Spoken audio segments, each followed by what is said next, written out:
Hi, this is Jaya. In this video, we shall see the summary of The World Community by Dr. Radhakrishnan. Dr. Radhakrishnan was an Indian philosopher, academic, and statesman, and he was the first Vice President of India and the second President of India. He was knighted in 1931 and he was also given the Bharat Ratna in 1952. Not only that, his birthday is celebrated in India as Teachers' Day. And in this, the world community, he puts his ideas to the great powers of the world and asks them to unite under a single umbrella and name it as a world federal government. Why he wants a world federal government? He explains further. He says that there are so many dangers because of the nuclear weapons and wars. And he says that in today's world peace is definitely possible and it is not a dream. In fact, he says that if we want the human race to survive in this world peace is definitely an essential condition. And for that, he says that the federal government is the only way out and it should be a world federal government where all the powers will be limited to establishing and maintaining law and order among all the nations of the world. And for that, he points out one by one. First, he says that wars are an illegitimate instrument of politics. To explain his argument, he says that in World War I, 10 million people were killed. And in that, 95% were soldiers and 5% were civilians. But in World War II, 50 million people. Think in World War I it was only 10 million, but in World War II it was 50 million people who were killed. But in that only 52% were soldiers and 48% were civilians. Civilians are the people who were not directly involved in the war. They were not soldiers, they were ordinary common people, but 48% of them were killed in this war. Then he points out to the Korean War where 9 million were killed, and in that 84% were civilians and only 16% were soldiers. And this statistics shows that war has come down, that is, it has degenerated into mass murder of the defenseless, of the women, and of children. And he says that it has become an illegitimate instrument of politics. Therefore, war is something which is very dangerous to the world. And moreover, then he says about the dangers which are posed by nuclear weapons. He says that nuclear developments has given the power to all the great countries to destroy the human race many times. And the politicians who are supposed to defend the country have become indifferent to this growing danger.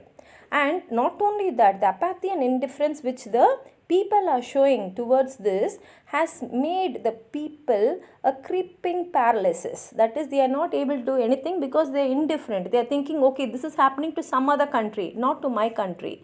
So they are not at all thinking about those people and they are not realizing that the same thing can happen to them on another day.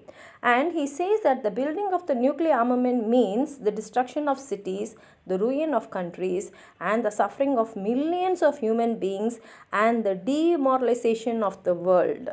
And then he says that there is no protection from nuclear weapons, whether the country is going to give them shelters or whether they are going to bring any emergency regulations, because nuclear weapon is going to destroy the whole city. So even if you are going to go and hide under any shelter, you are going to be destroyed. Then what only is the way, that is, what is alternate way for the military methods? For that he says that peace is becoming more and more uncertain. You cannot tell in this world all of us have to live peacefully. But the great powers have to take some special responsibility. For this, he points out to certain essays. First, he says about the moral equivalent of war, a famous essay by William James, where he says, what are the ways we can substitute war and how we can make it a disciplinary function. And he says that definitely instead of having a military method, we have to devise certain alternatives so that we can avoid war which will destroy common innocent people. And he says that all the issues which are thought to be sorted through wars must be decided by peaceful means. And in political life, he agrees that we cannot avoid conflicts altogether. Definitely, there will be some quarrels, some conflicts between one country and another. But we have to find some other way to solve all this other than going for war. And he says that for this, we have to settle down the conflict through an world organization, and we have to have an international authority for that. Then he points to the essay Perpetual Peace by Kant, who suggests that a group of states must join together and they have to see to it that at least the minimal rights of civilized behavior is followed in the world. And he proposed a notion of world citizenship without the support of an overall sovereignty. That is, he is saying that one person must not be ruling the world, which is not possible. But definitely, like having a country's citizenship, all the people in this world must given a world citizenship where everyone will feel that they belong to one world and we are all one. And he says this world control by a single authority is an illusion, but a federal solution is a way out, and the world community will substitute all the process of law for armed conflicts. So war will not be necessary. There will be some other way where we can sort out things in a very peaceful manner and all the conflicts can be talked out.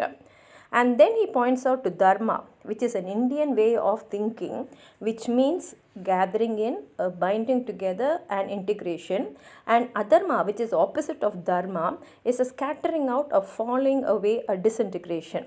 So he says when a world federation government is established, it will be capable of maintaining law and order among the nations of the world in a very, very practical way, and through this we can achieve just and lasting peace. And now what all we require for this world community is we will require a world authority who will be very effective, and a world understanding is also necessary. That is, we should understand the problems and the requirements of another country also, and at the same time what are the advantages and disadvantages in each place.